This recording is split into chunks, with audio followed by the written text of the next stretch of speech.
Hello, everybody. Welcome to another episode of Inside the Birds TV. Geoff Mosher here alongside Adam Caplan, and we've got a lot to get to. First, of course, we are presented by DraftKings Sportsbook, the nation's #1 sportsbook. Download their sportsbook app and use the code ITB when you sign up for bonuses. All right, Adam, we've got the NFL schedule released. We're going to get into that. We've got some news on the Eagles, some free agency, a little bit on what's gone on in the front office departure. We'll get into it all.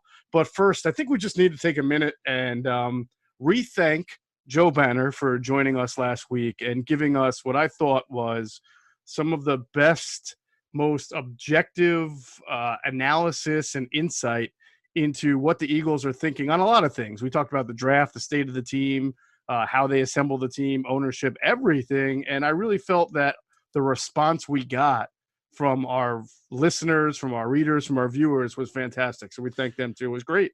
Oh, it could not have worked out any better. Can't thank Joe Banner enough. And the comments that we got on our Facebook message board or on Twitter, I don't know what to say. They're just overwhelming. Really appreciate the comments, and Joe's aware of it. And look, it couldn't have gone any better. We had him on because we really wanted people to learn about how their favorite team is put together, because Howie Roseman is a protege of Joe, and he learned a lot of not just analytics, but how to sort of run a football team through Joe. And look, the Eagles have made the playoffs the last 3 years, won a Super Bowl, so Howie's got to be doing something right. So the fact of the matter is, Joe's that was the architect. He came with Jeffrey Lurie in 1994. By the way, next time he comes on, we're going to do a retrospective of his entire career with the Eagles, because you cannot believe the stories. I know, being a friend of Joe's, I didn't know him very well when we were at when he worked for the Eagles. He was not one of my guys, so I didn't get to know him at ESPN. And some of the stories that he told me, oh my God, which he'll be able to tell. They're clean for broadcast. Oh, sure. But you know, when you don't have a football background, and him and Jeffrey Lurie grew up together, you have a different path in your life, and becoming a football person and how to navigate through that, and the John Gruden years and the Ray Rhodes years, and Rich Kotite years for those of us from Philly who lived that, man, growing up here. It's just unbelievable. Yeah. And we'll do that. And we now, one thing before we get started, are we allowed to announce our special guest next week? Well, I was thinking about holding off for a minute. I was going to tell our viewers that if you liked the Joe Banner interview and you really like to have, get your Eagles alumni fix in, then our guest next week is going to be impeccable, I would say. And I'm really looking forward to it. We'll announce it on Monday or Tuesday when we put the new podcast out. Gotcha. Listen, to your point on Joe telling stories, if the next time he comes on, if his stories are as good as the one he told about missing out on Russell Wilson, I'm still fascinated by his story about the Bill Walsh influence on how the Eagles under Ray Rhodes and still today game plan for defense, not offense, for defense, I thought were fascinating. Defensive rotation, right, folks. So what Jeff's talking about is on the two shows with Banner. We've broken them up. Jeff and I wanted to know, where do you get your philosophy from, building within the offensive defensive lines? Howie Roseman clearly believes in that. Mm-hmm. Where do you get the pass run ratio stuff, which I really wanted him to explain to the listeners, because it used to bother me growing up here. Why do the Eagles throw so much? I grew up as you did in the game, got to run the ball and stop the run. Could not be more nonsensical. When I started to actually learn the game from coaches and executives, I'm like, wow, this is not really the way it's supposed to be done, huh? Okay. And Joe made me a believer, and he's right. I mean, that's really the way just ask Bill Belichick, the way that you win. Yeah, his stories are great. So I want to let people know that they can go catch both part 1 and part 2 of the Joe Banner interview still on Apple or whatever major podcast platform. And then we'll be dropping them on YouTube. The first one is already up on YouTube. So if you would like to see the interview in person, you can go to Inside the Birds YouTube channel. And then in a few days, we'll drop part 2 on the YouTube channel. Also, Adam, for those, this is important. Okay. Because people have been asking us about this, and I just want to get them updated really quickly. Right. We now have an RSS feed on InsideTheBirds.com and on our Anchor site for the podcast. So if you're the type of person who has a reader and you like everything funneled into your reader through the RSS feed, you can now go to InsideTheBirds.com, click on the little logo that you see in the middle of the page, and you will have all of our content from the website funneled into your reader, and the same thing with the podcast. So, Awesome. Okay, great. We're catching up to pay. We're starting to get with the times and be tech savvy. So that's RSS good. feeder, man. I used to get one of those in like 1998. That's funny. People still use them. Apparently, they're very there you go. popular. Cool. It's all good. Someone actually asked us that. Someone actually on Twitter asked us that a week ago. I was like, wow, the RSS feed still go around. Okay, good. It's all good. Yeah. But look, it's been an interesting week. Jeff, obviously the schedule came out. Right. And the other thing is the Eagles made a little bit of news on what is today, Thursday. Yeah, they a little bit of their scouting staff. There's a little bit of a change there. Yeah, we're going to get into all that. Let's start with the schedule, Adam. Yeah. And first of all, if people came to watch this video to hear me and Adam do the win-loss win-win thing, that ain't happening. And look, no disrespect to people who do it. I get that. I think that there's some kind of value and entertainment in it. Not for us, not for this show. I would be happy to go through all these games and talk about them. And stretches of the schedule, but I don't think it serves. Damn, you mean we can't do that? All right, you're the host. You want to do it? I'm just kidding. I'm just kidding. I have no interest. No, I will laugh though. When, and I have no problem with it when sports talk show hosts who do this, the win-loss. I actually it's kind of entertaining, but that's not really what we do. I mean, look, now I'll tell you, although we probably will do it in late August, right before hopefully the season will start relatively on time. We're on time. Right. We'll do that, but now's not the time. No. But what I like to do is point out trends and things, deep inside the schedule that really stand out. And Adam, what stood out to me first was that if you look at how the Eagles have kind of had some slow starts lately. I mean, obviously they got a bunch of injuries last year after winning game 1. They lose to Atlanta, they lose to Detroit, they win in Green Bay, but then they lose the next week. They were constantly playing from behind last year. And then even the year before, Carson came back. I think they were 1-1. He won his first game, but then he lost. I mean, they were not very good. But I look at this schedule this year, right, this coming year, and I say, wow, they don't really get on an airplane until week 4, right? You start off the year at Washington, which is a train trip. Then you're home against the Rams, home against the Bengals. And then you fly out for a Sunday night game against the 49ers, and then the next week after that you're at Pittsburgh, and then home versus Baltimore. So some of those teams are tough. Obviously Pittsburgh and Baltimore are difficult, but if you're only getting on an airplane once in the first 5 weeks of the season, that's pretty good. It is. You know what? I know, look, we already knew who they were going to play. It's just a matter of when they were going to play them. Yeah, 3 out of the last 4 years now they've played the Redskins. This one, I know fans love to know the last time they played at Washington in week 1, they won the Super Bowl that year. Yeah, in 17, I get it. But they played home against the Rams in week 2. Just want to go through the first half. And by the way, their first 8 games, 5 at home, 3 at away. And the other thing that's interesting about this schedule is their last 3 games before the bye in week 9 are all at home. It's just it's kind of an interesting schedule. Yeah. But the revamped Rams come in week 2. I'm just talking about some of the highlights of the schedule in the first half. The Rams come in week 2 for their first home game, Eagles' first home game of the season. Without Todd Gurley, they're going to have a new starting run back. So that's kind of interesting. And then you mentioned it, their first road trip out west, their first long road trip is week 4, and that's a primetime game at the Niners. And that obviously is going to be a big game. We're going to assume the Niners are still going to be a very good football team. They made it to the Super Bowl. Right. And I'll tell you what, that week 6 game, I can't wait for that game. That's at home against Lamar Jackson. It'll be exciting. Yeah. Greg Roman, Atlantic City's own, does a tremendous job managing their offense, and love that game. And then the first game against the dreaded Dallas Cowboys. And how about the Cowboys they're getting 5 primetime games. Just and then plus the Thanksgiving game in week 8 for the Eagles bye, last game before the bye. The Eagles play at home against Dallas, and most people are picking the Dallas Cowboys to be better than they were last year, and obviously you have the coaching change. So this is just some of the highlights I saw in the first half.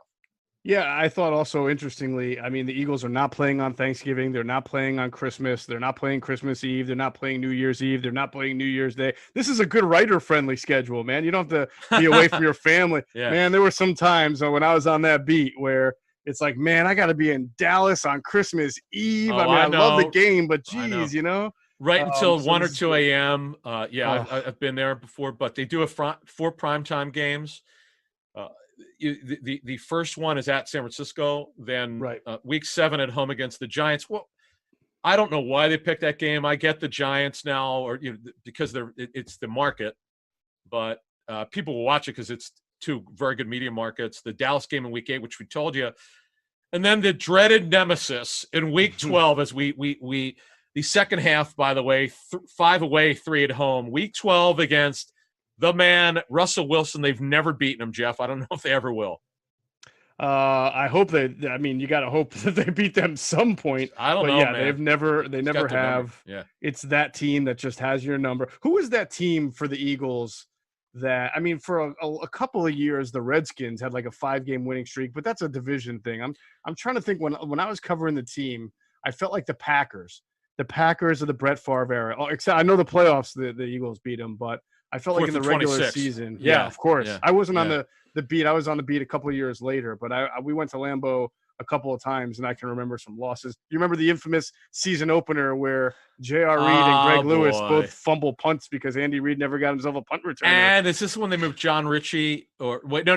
My friend Dan Klecko to fullback. Is that when they moved Dan? That was probably the same year too. I don't know why that sticks out. And then the issues with the kickoff returns of J.R. Reed, who did what did he do? Climb a fence? What did he do? He tore his. Yeah, he had a very rare leg nerve injury that he said he suffered while trying to hop a fence. Yeah, there you go. The wrong way. I don't know why I remember that. Yeah. How much were you buying that excuse, by the way? I don't. Who knows? Look, I don't know if it's true or not. I have no idea. I don't either. I just thought it was one of the more interesting excuses I've ever heard for an injury. Right. So looking real quick though. I'm sorry. I just wanted to point out one thing again in the first half. Mm-hmm. Which we already talked about the advantage of not having to travel too much, 5 home games compared to 3 away games. Yeah. But they're going to play. We talked about how there's most teams are. I don't think any team is having a real mini camp season. Training camp may be shortened. We've talked about the difficulties that teams that have new coaches or new quarterbacks or both are going to face compared to teams that have already entrenched coaches and quarterbacks. Mm-hmm. Well, week 1, new coach, Ron Rivera, maybe a new quarterback. I doubt it, but we don't know. Week 3, new quarterback with Joe Burrow for the Bengals, right? Week 7, the Giants, new head coach. Week 8, Dallas, new head coach. So you're talking about 4 out of the first 8 games there where they've either got a new coach or a new quarterback. And I think that's something that, especially early in the year, will be advantageous for the Eagles. And here's another little nugget. Weeks 8, 10, and 11, remember, they were buying 9. 3 straight games against new head coaches. Dallas with McCarthy in week 8. Week 10, when they come back from the bye, Joe Judge, who's from Philly, in week 11, and Kevin Stefanski. The Giants and Cleveland games are away. And then I'll tell you what, they do have a little bit of a run. I don't call it Murderer's Row, but it's really tough. Weeks 12 through 14 are by far the toughest stretch. At home against Russell Wilson, who you mentioned, in prime time, week 12. Week 13 at Green Bay, where they had a miraculous win. My goodness gracious. Mm-hmm. Just incredible. And then week 14 at home against the Saints. Right. And then they're at Arizona. And then the last 2 games, actually the last 3 games, they do it again. Like, it's really crazy. This, you rarely see this. In their last 8 games, right, the second half of the season, they have two sets of 3 games away. Weeks 10 through 12, they're away. And weeks 15, they're away 1, 2, 3, 4, 5, 6. So weeks 10 and 11, they're away. 3 out of 4 away, 10, 11, and 13. And then 11, and then 13 through 13, 15, and 16. So they have another 3 out of 4 away. It's not going to be easy for them, but I'll tell you what, the teams just on paper, Cardinals aren't probably going to be very good. Browns, we'll see. Giants, we'll see if they're improved at all under the new coaching staff.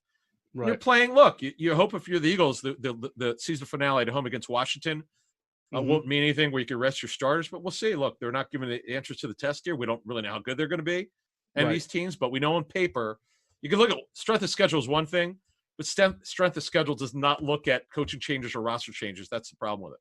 Yeah, I'm trying to figure out, to me, Adam, which is more Murderer's Row. What you just mentioned, that Seattle, Green Bay, New Orleans, back to back, 12 through 14, with only one of those games well, 2 home and 1 at Green Bay, or at San Francisco, at Pittsburgh, home versus Baltimore, week 4, 5, and 6. That's pretty tough. I mean, those 2 are pretty comparable. I mean, the 4, 5, and 6 weeks, you've got to fly out to San Francisco. Yeah. Then you got Pittsburgh, and it's always a tough game in Pittsburgh, and then you're home versus Baltimore. You know what? I would say when you look at it, boy, that's a tough one. Weeks 4 through 6 are very difficult. 2 out of 3 of those are away. Back-to-back at San Fran, at Pittsburgh. But, man, no, the 12 through 14 is harder. I just on paper. It's later in the season. It is too. Yeah, the injuries will probably pile up for everybody. Yeah, it's a fair schedule. I remember talking to the Eagles coaches in 2016 or 17. I can't remember. Oh, it was 16 because you remember they were at Kansas City week 2? Yes, in 2017. And they played at Washington because they thought Washington was going to be good that year, and obviously they. Week 16, did they open at home against Washington? I don't remember. Whatever. I just remember them complaining about how maybe 3 of the first 4 games are away. Whatever it was difficult. But you know what? You don't control the challenges of the schedule. You just play who you're scheduled against. But it's going to be fun. We hope that folks that you'll be able to go to games. It's one thing to have them, but will they let fans in? We don't know. We're not going to know that for months. But I'll tell you what. Before we move on to the news part of this show. At home against the Rams are going to be fun because they're going to be dynamic in the passing game with the revamped receiver core. Baltimore, obviously, with Lamar Jackson. You know about Dallas.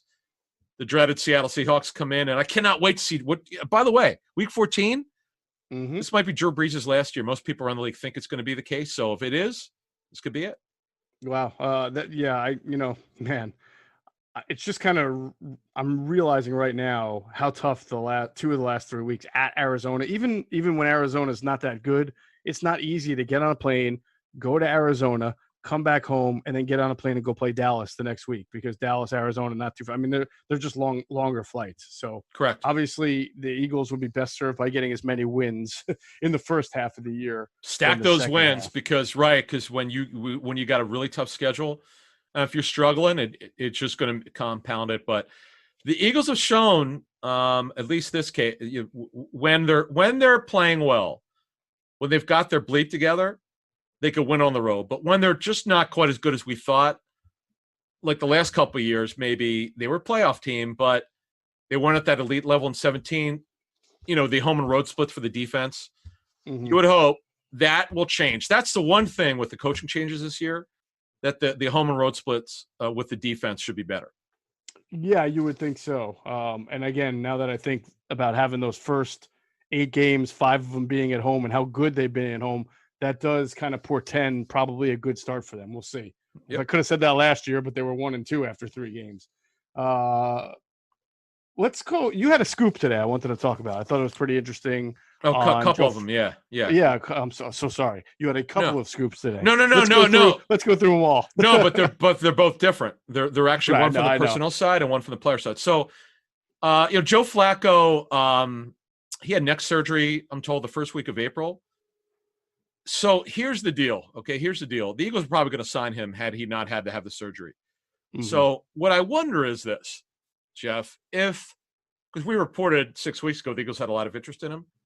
But I wonder if he didn't have to have the surgery, I wonder if they would have drafted Jaylen Hertz, because if they would have signed Flacco to be the backup, right, to Carson Wentz, and they already had re-signed Nate Sudfeld, would they really have the need? And remember, Hertz was drafted to be their backup quarterback.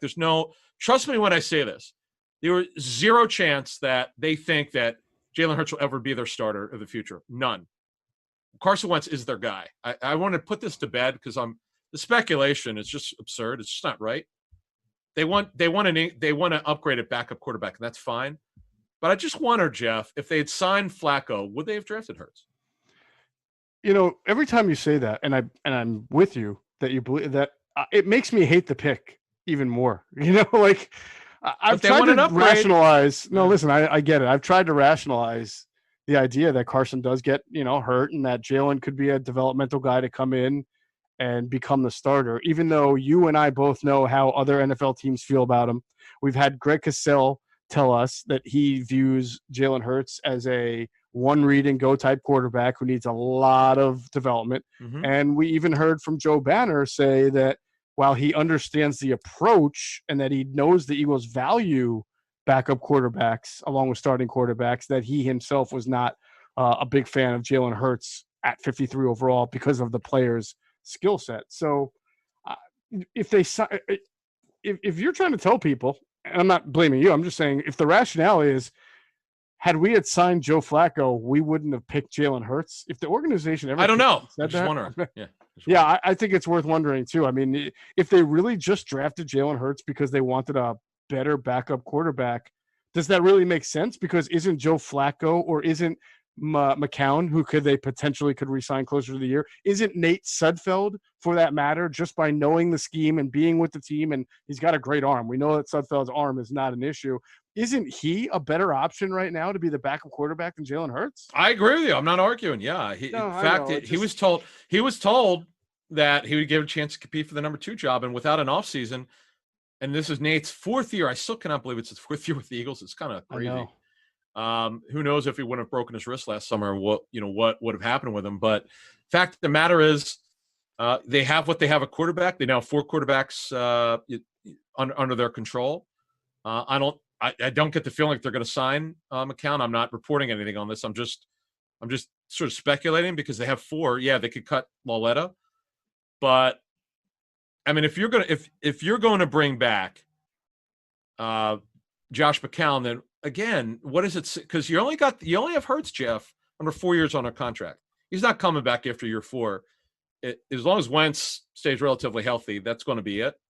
And what you hope is if Carson gets hurt, hopefully he doesn't, but if Carson does get hurt and he plays well, that you flip him for a pretty good pick for the trade dead by the end of the trade deadline in year 4. That's all you can do.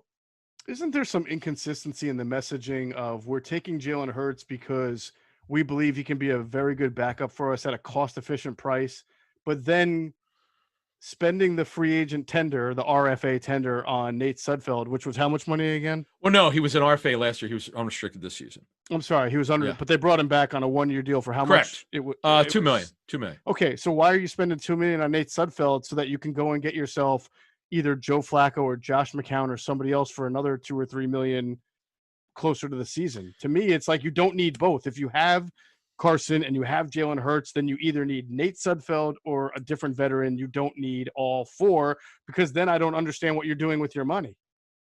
Well, they're not. Let's put it this way: Hurts is going to be under $1 million for the season, and then Lauletta doesn't even count against the cap because he's not part of the top 51.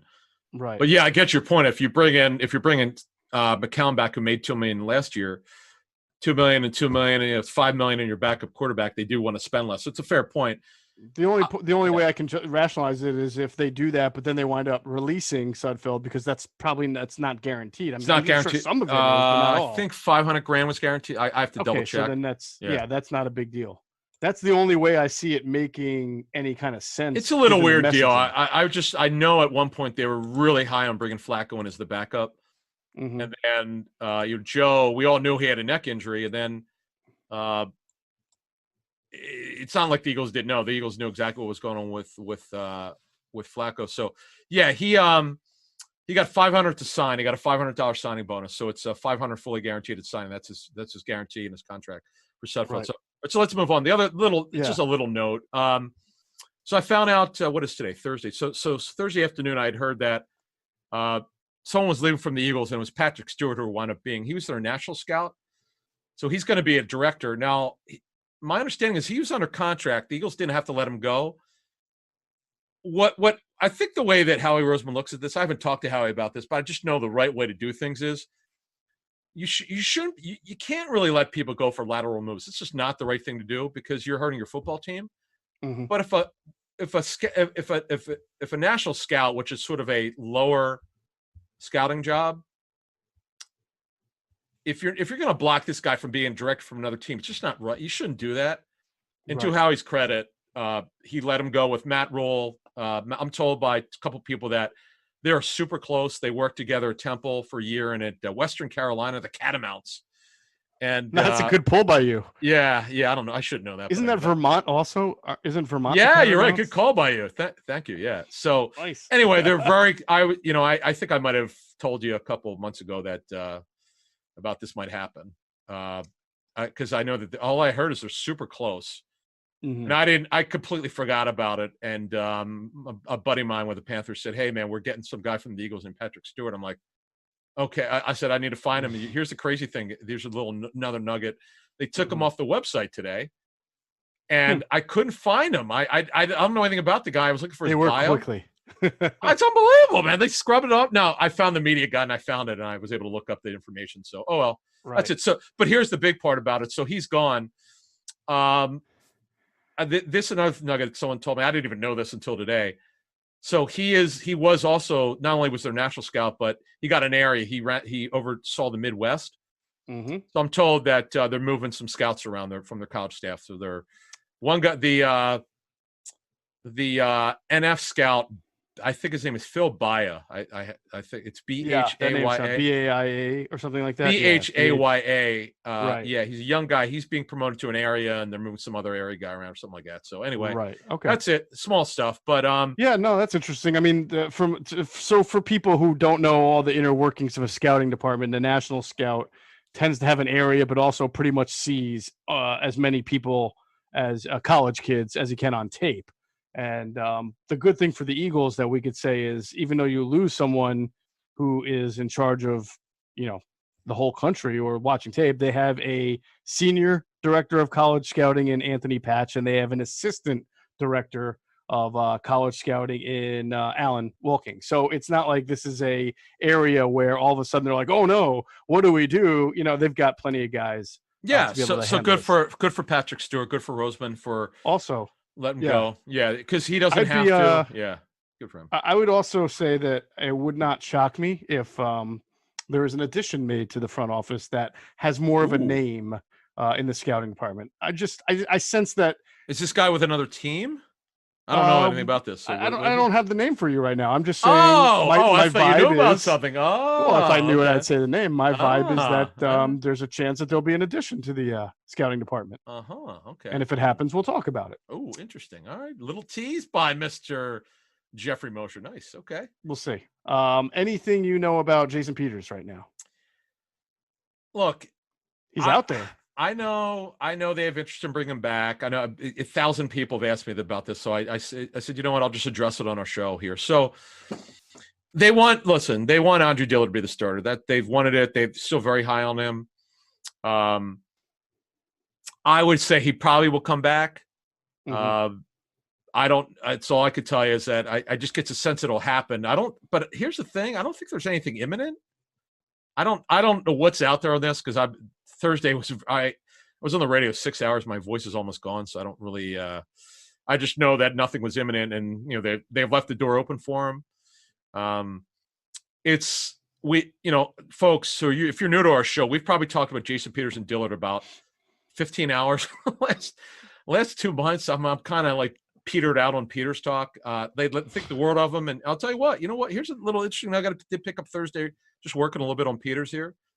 He graded out fairly well. It's a little bit surprising at 38, as he turned this year. He's still got something left. That's funny. That's something that, if you remember, and it's on our Inside the Birds YouTube channel. If you go back and scroll to, I want to say the season finale against, I guess Seattle, of course, in the playoffs. I did an interview with Jason Peters, and it's up on our YouTube. And he talked about how he graded out very well. That's why he wants to play again, because as he said, even the guys who made the Pro Bowl at left tackle didn't grade out as high as he did, at least according to PFF. Now, how much of that you want to put stock into doesn't really matter, because we watch him every day. Yeah. We know he plays well, and we know the state of offensive line play is not great. So even though he is not the same player that he was 5, 6, 7 years ago, he's still one of the better linemen in football. Well, bottom line is, if Peters comes back, I mean, he's just not coming back to be a bench player. He already said, he said that. Yeah. But I would say this: the Eagles do really, really like Dillard. Just talking to a couple people with the team, and they know he's their future at left tackle. By the way, I don't believe. I know there were some rumors during the draft. But I don't believe that they were trying to trade him. I feel pretty confident in that, and I'll leave it at that. I know there were some rumors out there, but right. That doesn't mean anyone didn't call them. Someone might have called them because guys talk around the league and they hear things from the Eagles building, and maybe they called to see. But no, because the problem is, Jeff, if they would have traded Dillard and brought Peters back, it's only going to be a 1-year situation. Then you got to draft another left tackle. You're in the same boat you were a year ago. That's exactly. See, people need to think this stuff through. I get it. The rumors out there, but that's the problem that you have. You're just robbing Peter to pay Paul. You're swimming upstream again. You don't really want to do that left tackle. It is hard to find left tackles, man. It ain't easy. Yeah, well, the 36 hours that preceded the draft this year, Adam, maybe more so than some I remember in the past, were filled with so many rumors and crazy things that blew my mind. That you got it. Couldn't get to it all. Yeah.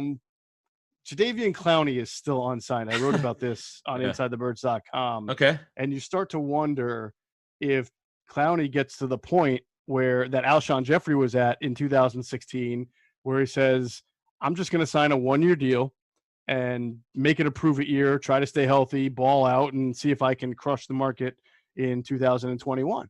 Now, if that were to happen, I don't know if that makes the Eagles any more involved. I would think he'd go back to Seattle if that were to happen. I don't know. I know Clowney put this out, or his side, or whatever. The Eagles, I'm told, have not had any interest in him up to this point. No. Yeah. No interest. If he lowers his asking price to 1 year, $10 million, and who the hell wouldn't be involved? Who wouldn't be interested? Right. It's not what they're looking to do. I know Clowney's a good football player. By the way, it has zero to do with what happened in the playoffs, knocking Wentz out illegally, right?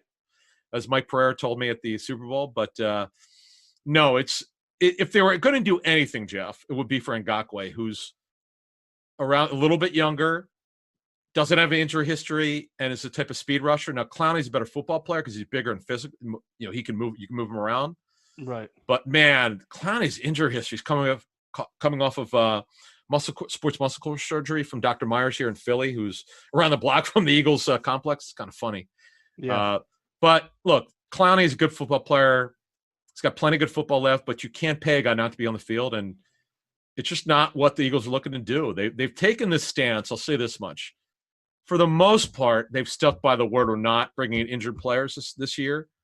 Sometimes when a team when you hear stuff, you don't know whether to believe or not, because it's always, sometimes they say things, but they don't do it. But in this case, I'll give Roseman credit, and whoever, Andy Weidel, they have not gone after a bunch of injured players. And in the draft, they didn't draft a bunch of injured players. They've stayed away from that. So that's kind of what I've got on Clowney. And Ngakoue, it's such a long shot. Folks, this year's not the problem. It's next year's the problem. It's not. And by the way, there's all this stuff out there, how much they're over the cap. Unless, folks, the reporters are getting from the team, I just ignore anything that's out there because it's not accurate. Yeah, you mean under the cap, right? Everybody's talking about how they're way over the cap next year. Yeah, way over. But next year they're over, right? Right, yeah. They're way over, but at $50 million is a little bit high, I was told. Okay. But again, they are over the cap. And the one thing before we move on to one more point here, Jeff, you got to be careful with how many contracts you restructure. I know the Eagles have been very successful in recent years with restructuring contracts, but man, except for one, I know, and you got to be careful. Yep. They've made good bets except for Jeffrey, but you just got to be careful. Don't restructure the wrong guys. And look, they've got the Wentz's cap number jumps next year. They got to make a decision on if they're going to get Ertz done. Look, more on Ertz. I'm going to do a notebook next week. I'll explain kind of where that's headed. Then you've got, look, by the way, and we'll talk contracts probably one of the next couple of shows. We'll probably have one contract show or something like that. But don't forget, they could extend Goddard after the season. So they got a lot of challenges next year. All right. Adam, I want to take a real quick second for us here at ITB to kind of wish the best to Vinny Curry and his family. Obviously, Vinny right now is a free agent. He hasn't signed with anybody. He was kind of expecting to do that this week, but he recently lost his half-brother, a man named Gerald Glisson, to the COVID-19. Man. Gerald was a principal at Patterson Eastside High School in North Jersey. If the if that name might sound familiar, I don't know if you remember the movie Lean on Me. Yes. In 1989. Yes. Crazy Joe Clark, the principal. Well, sure. That's the same high school. Edward James Olmos, who I met at the Super Bowl, was that. I think he played him, folks. I might be wrong. I don't have IMDb No. Morgan Freeman. Morgan Freeman. No, wait. Yeah. Okay, but you're thinking of a different movie where Edward James Olmos played school teacher, right? Yeah. Sorry, yeah. thank you with Morgan that's Freeman. Okay. Thank you. That's okay. Yeah. Got my movies mixed up. My teacher movies mixed up. And my heart's out to Vinny. In there. He was a teacher too. That's true. My heart's out to Vinny, man. That's a tough deal, man. It is. So, we just wanted to say from ITB, yes. we're wishing Vinny the best. And the fans, obviously this stuff happens, and then all of a sudden your contract and where you're going to play gets put to the back burner a little bit. Correct. You're right. Absolutely right. That's pretty much where it's at right now. But I still think the door is open at some point for Vinny to come back to the Eagles if the Eagles want Vinny. I know he had a couple of teams that were interested in him. So at some point that decision will be made. Gotcha. So I think that's it. I think we've kind of covered everything we're going to cover. I'm going to have some update. Yeah, I'm going to have updates on running back, corner, line. Look at my notes here.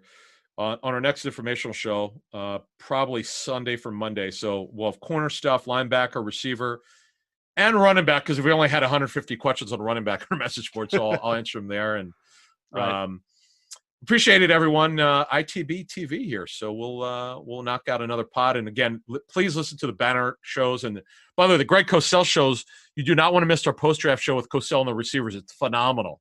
So check them out in the archives. Yep, you can either go to the podcast or you can watch them on YouTube. Either way, we encourage you to check it out. And again, next week, stay tuned. We have a major guest joining us next week, and I think we're just going to knock that one out of the park. It's going to be a wonderful interview. We'll give you more details coming up pretty soon. So thanks to PHLSportsNation.com. As always, we thank them for being great partners and affiliates. Go over to their website, PHLSportsNation.com. Check out all of their content they're putting out, enhancing the fan experience with their coverage of the Eagles, the Flyers, the Sixers, and the Phillies, and their podcast as well. And thanks to Hunter Brody, our producer. Check his work out on YouTube, Sports with Broads. Check him out on Twitter, @Broads81. Check out his podcast that he does with former Villanova basketball star Darrell Reynolds called Processed. So make sure you're checking out all of Hunter Brody's work. And thanks for watching us. We'll catch you on the next episode of Inside the Birds TV.